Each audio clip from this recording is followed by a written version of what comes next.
Hi, Andrew. Thank you for joining us today. We really appreciate your time. To get us started here, could you tell us your name, your program and affiliation, and a little bit about your research interest within the field of linguistics?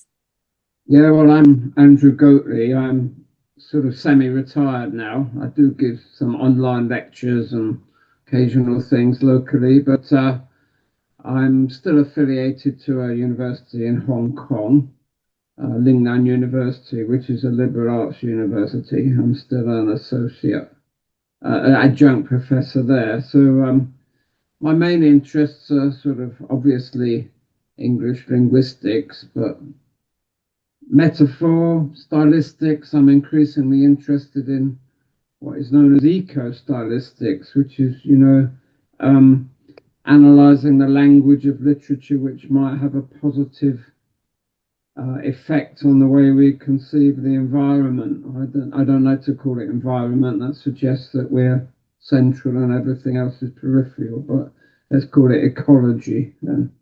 So those are my main interests. I've also written a book on humour, um, but the trouble with humour is it's often a sort of express valve for people who then just ignore any political action, which is a bit counterproductive, I think.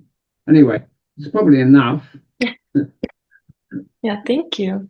To jump right into our questions, the first question we have for you today is, what was the motivation for writing this book, Why We Can't Think Straight, an essay on straightness as metaphor and symbol?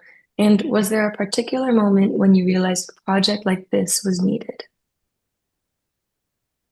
I'm not quite sure about the second part of your question, but the first part of your question is I've written lots of tomes, 400 or 500 pages long on metaphor, which might be read by PhD students and academics who are not spending all their time writing themselves in order to get published and keep their jobs.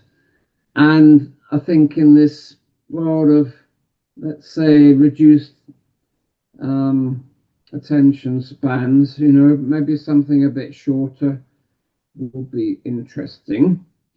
Another reason I wrote this book is that many of the works on a conceptual metaphor, which this is about really, are take a what you call a target, emotion, and then they try and explore the kinds of metaphors used for describing or constructing emotion. I thought I'd do it the other way around and I'd look at a source like straightness and see how that is variously used, either metaphorically or symbolically. Um, so that's one of my motivations. But making it shorter, addressing it to people who don't know anything about critical metaphor analysis yet, beginning students, I thought that would be useful and more accessible because it's published with ALP, so people can get it for free. And there are lots of pictures in it. Straightness lends itself to visual representation. It doesn't lend itself to audio books, but it lends itself to visual representation. Lots of nice pictures. And as Alice says in Alice in Wonderland, what's the point of a book without pictures and conversations in it? Yeah, definitely. In your book, you connect straightness to many different areas, from reasoning and behavior to sexuality and identity. What surprised you most as you followed this metaphor across these domains? I think what was newest to me, because some of the old ideas about metaphor and how it constructs reality are I'm very familiar with, but the bit which interested me most was the kind of literal or symbolic use of straightness in imperialism and in various kinds. The way the Middle East, for example, was divided up by Britain and France with straight lines which cut across all sorts of ethnic boundaries and caused the kind of chaos that we're seeing now. The way Roman roads were used to subjugate the population or for war purposes or communication purposes. That I thought was interesting and new to me. So that would be more surprising. I was also interested in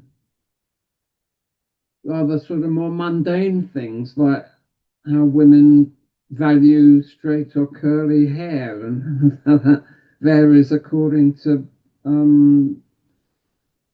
whether you're born with straight hair, you tend to want to make it curly. If you're born with curly hair, you tend to want to make it straight. Um, Different fashions on beauty as well, which is related, figures, If you look at Rubens' painting, you'll see that plump women with,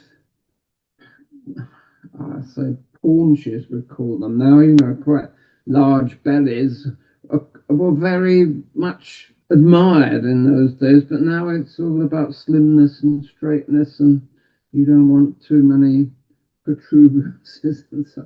So these are quite interesting and new and diverse ideas for me. I mean, I was already familiar that there's some kind of equation between curves and kindness, which sort of relates to stereotypes about women, and that, fabric softeners are always in curved containers, and but detergent can be in square containers and things like that. So these kind of literal, symbolic aspects of straightness were new and more quite exciting for me because I wasn't so familiar with the way they impinge on the way we see the world.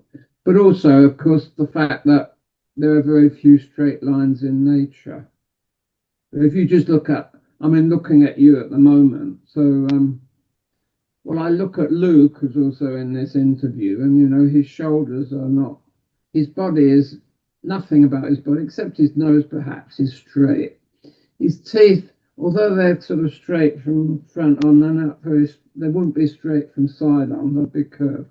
So, but if you look out, so but man-made things, in what I can see, are all either straight, and there are a few round ones here, but shutters on your background are quite straight, and the borders of the painting you've got on the wall are straight because they're man-made. Right? You look out the window, and I look out the window, and everything nature, the trees, the grass, nothing is really straight, but the fence is to, there are some exceptions, like spiders' webs and rays of light and crystals. But most natural objects are not straight. And this feeds into colonialism because, intelligence tests, which are somehow used to prove that Aboriginal Australian children are less intelligent than white Australian children, rely on these intelligence tests full of straight lines, whereas an Aboriginal Australian would hardly see any straight lines in their traditional experience of living in the outback. So, and there's some quite interesting later research on this, which is post-publishing this book, actually, that there's something called the coffer illusion. You can look that up, but if you show it to people in Namibia, Bushmen in Namibia or whatever, they will see circles, whereas you show it to Western people who are used to straight lines in their environment, they'll see rectangles. It's quite, so this is new to me and therefore more interesting to me. But a lot of the metaphorical stuff in my book I'm probably over familiar with because I've been researching metaphor since 1980. Yeah, it is very interesting. It definitely seems like it can be kind of a rabbit hole that once you open your eyes to it, it's all you notice. Like when you're talking right now, I'm looking out the window and I'm like, oh, you are right. That is interesting, or the comments you made. So, along with that, how would you say your work fits into larger conversations about metaphor and meaning, especially for readers who may be encountering this kind of analysis for the first time?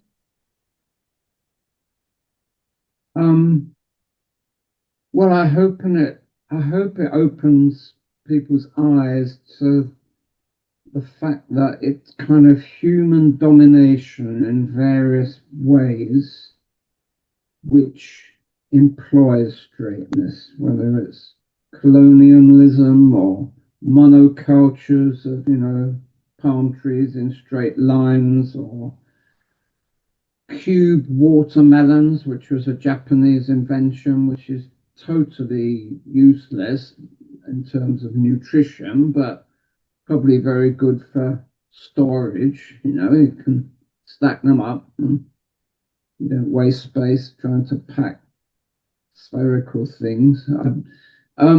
So, I mean, I think one of the main themes of my book will be how metaphor is, it's called, well, critical metaphor analysis, which is really the way in which powerful institutions and people impose on us, um, and how the straightness is implicated in this, either metaphorically or not.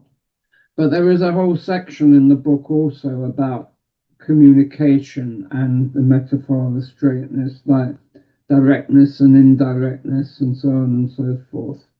And a lot of too, which may interest people on the ways, if you have morality and goodness as straight, and you have conformity and law as straight, then there's a tendency to conflate these two targets, to suggest that morality equals legality equals conformity. And that is disastrous, especially when the people in our world making the laws are often um, quite immoral in the way they do that. And we increasingly need resistance against laws. So I hope that this is quite a topical subject, because in the UK, I won't speak for the US, because I know resistance is going on in places like Minneapolis, but in the UK, we've had this case where protesters protesting on behalf of Palestinians in Gaza have, been prescribed as a terrorist organization, Palestine Action, and they,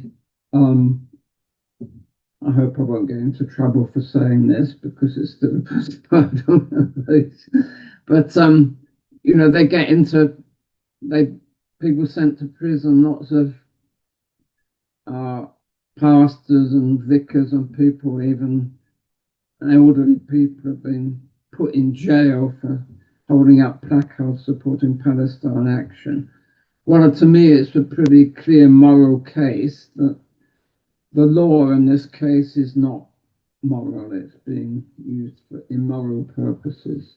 And that, you know, but so I think this is very relevant. It's also relevant to sexuality, as you mentioned, and the gay movement. So, um, being straight is thought as more conformist, more normal, more moral than being crooked. Right? Yeah.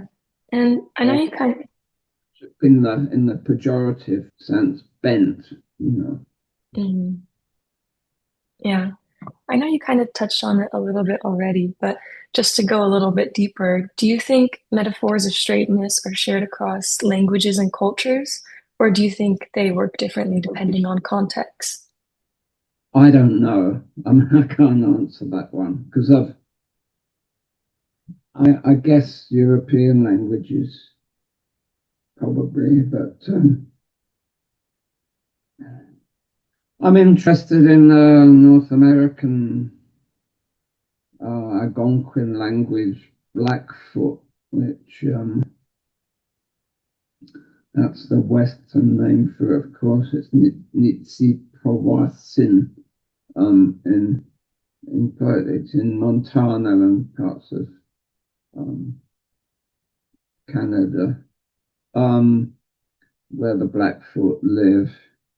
Um, I doubt whether they have this concept of strains, but I haven't really investigated that. I should have asked some of my colleagues at Lingnan how it applies to Chinese, really, to find out if that's true or not. But I'm pretty sure in European languages, going right back to Latin, um, you probably get this metaphor of rectitude and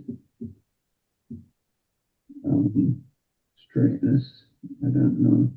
Yeah, one place Yeah.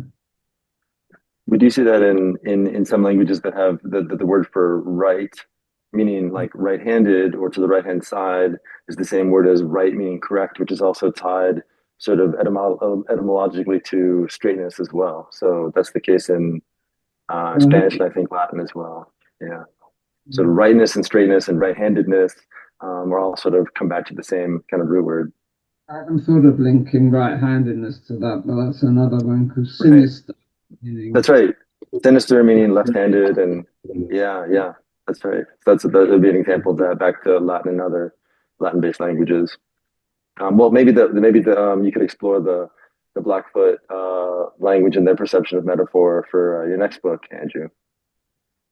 Yeah, well, I'm one of my informants, a linguist who speaks Blackfoot. I mean, he's passed away now, so I'm not sure I can get in touch with them anymore. And unfortunately, you'll find a lot of North American uh, explorations of Blackfoot kind of impose a kind of Chomskyan grammar on something which is not Chomskyan at all. That's the way it is. But straightness, I forget whether I put this in the book or not, but straightness became very fashionable in the Middle East when the first writing systems were invented, and in the Sumer civilizations and the Euphrates valleys and areas like that, and circular buildings were replaced by rectangular buildings. So it will be interesting to know whether this is reflected in those ancient languages or not. That's something for anyone who watches this interview who's got a life ahead of them to pursue. The insignia of the Sumerian royal family was a measuring line.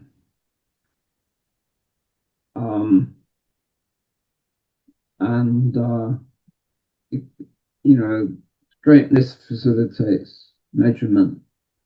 They weren't very good at working out the value of pi in the Sumer civilization, so it's very difficult for them to calculate the area of a circle, but it's much easier to calculate the area of a rectangular space. And they were obsessed with quantification and so on. So that will be an interesting place to look. Yeah, definitely is interesting stuff. And I know I already mentioned this earlier, but I feel like truly is a rabbit hole, and it's so much wider than we can imagine it to be, just how straightness is in society and the metaphor of straightness.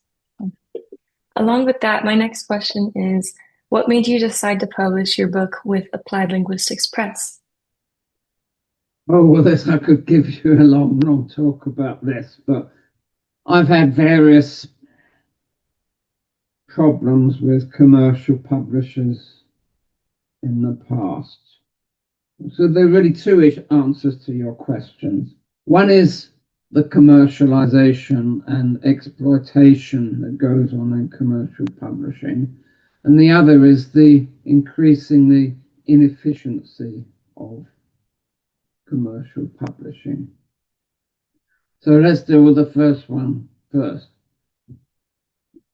We've got this movement towards so-called open access publishing, but a lot of it depends on you paying a fee. So I published a book in 2022 with Taylor and Francis, and they asked me, would you like to make this open access?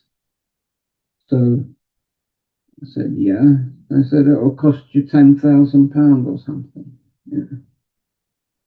So quite apart from my reluctance to give them £10,000, because some of the things I've published with them have made £50,000 for them, I'm sure. One of my books was adopted by the Open University in South Africa, so I finally got quite £5,000 that year, but that means they made 100,000 or something, because you get about 8% royalties if you, or 40,000, so you get 8% royalties. There's this point. There's another point is that people doing the writing of these books don't get paid much for it. The people reviewing manuscripts don't get paid for it. The libraries, on the other hand, that buy these books have to pay for them. The academics that produce it are paid by public institutions, and then the public institution has to buy the book. So there's a lot of ripping off of editors and authors and so on and so forth. And this so-called open access publishing, which is going on, it discriminates against people who don't have the institutional backing to pay the open access fees, which would mean people from poorer countries or people who don't have a research grant or whatever. Another sidelight to this is, of course, the way publishers charge for permissions.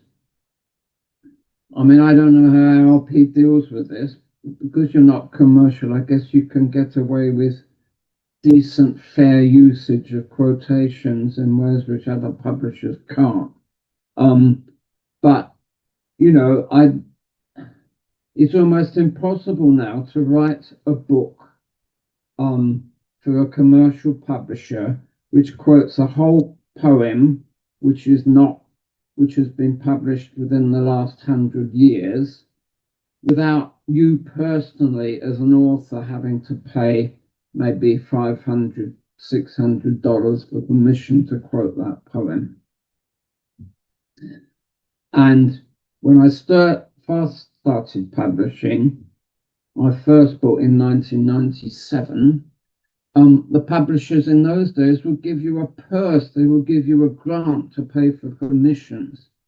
Now they don't, they expect you to pay for these permissions. That's another thing. So that's the first point. The second point, I forget the second reason I gave you. First reason was the way the inefficiency of publishers, you know. So a lot of publishers now, they employ copy editors, they freelance copy editors.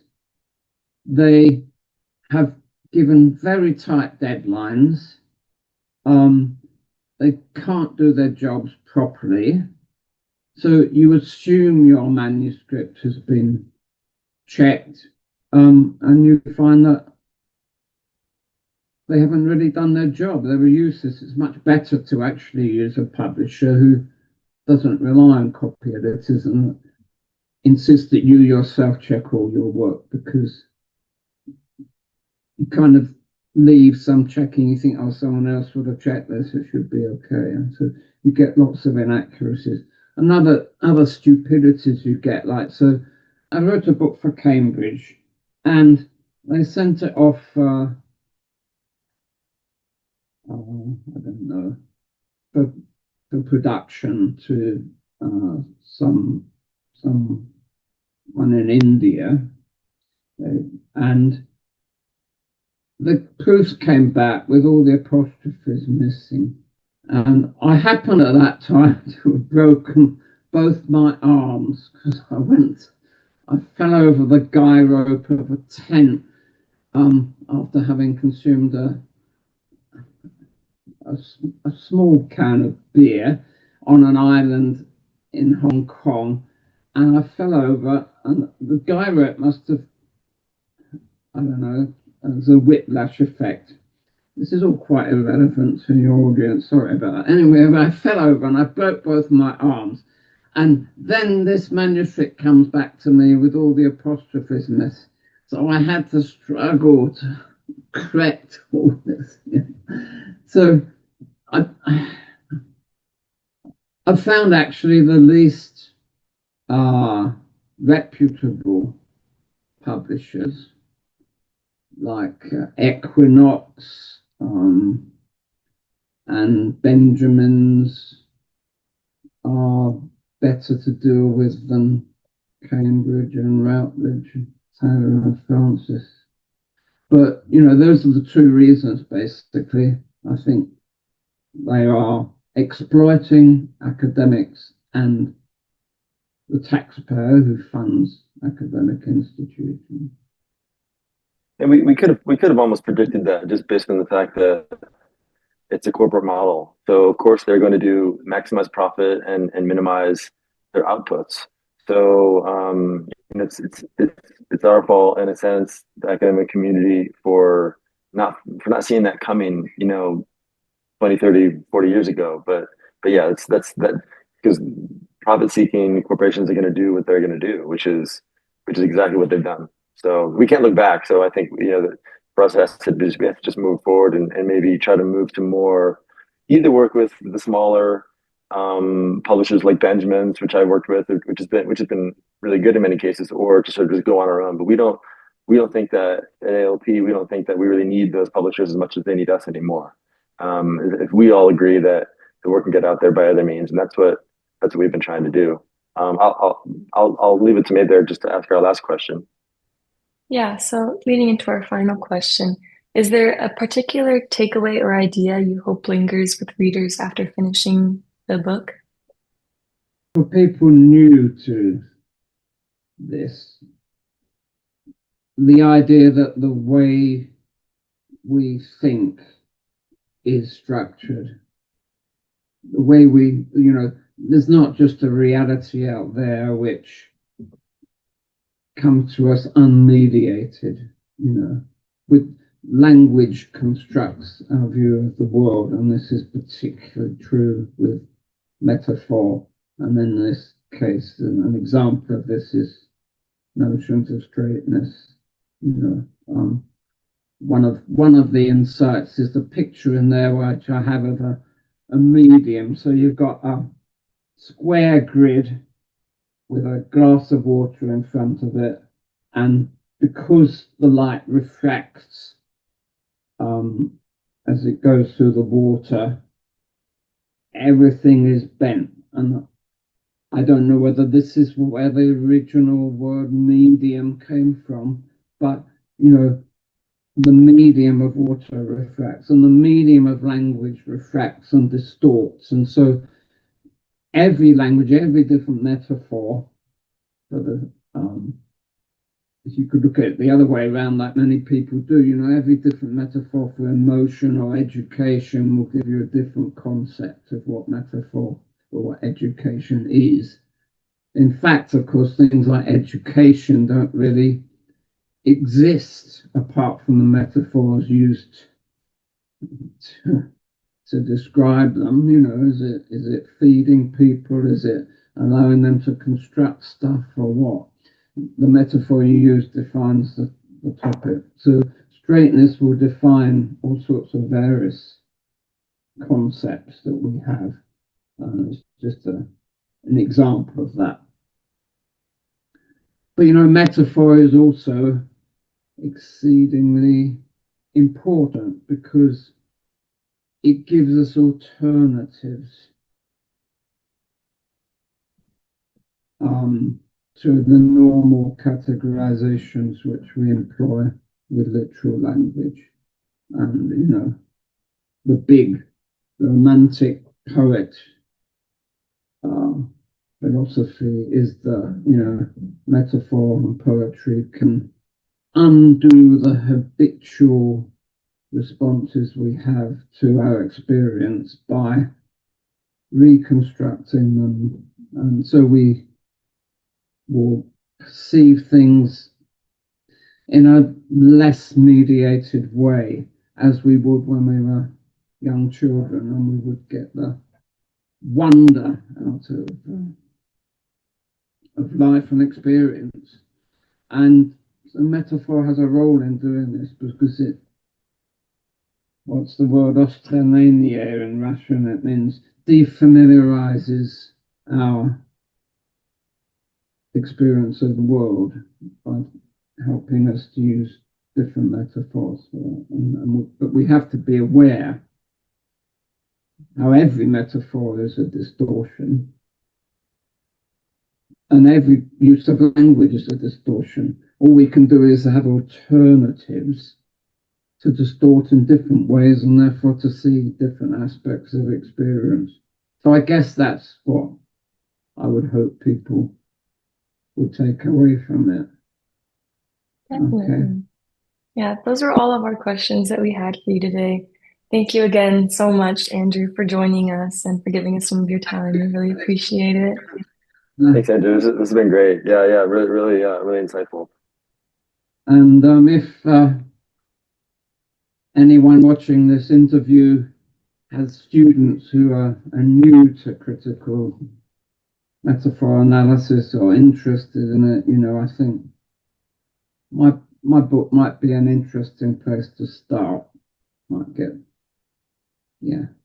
them interested. Definitely. All right, thank you then. Yeah, thank you so much.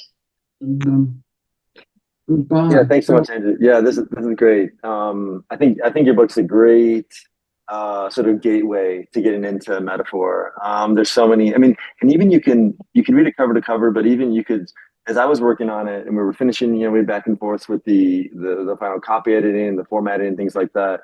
Every time I'd get into a little piece, I mean, you could enjoy just even little pieces along the way. You can open it to and see. So, and the great imagery. So. I really enjoyed it, and I'm so glad you brought this to ALP.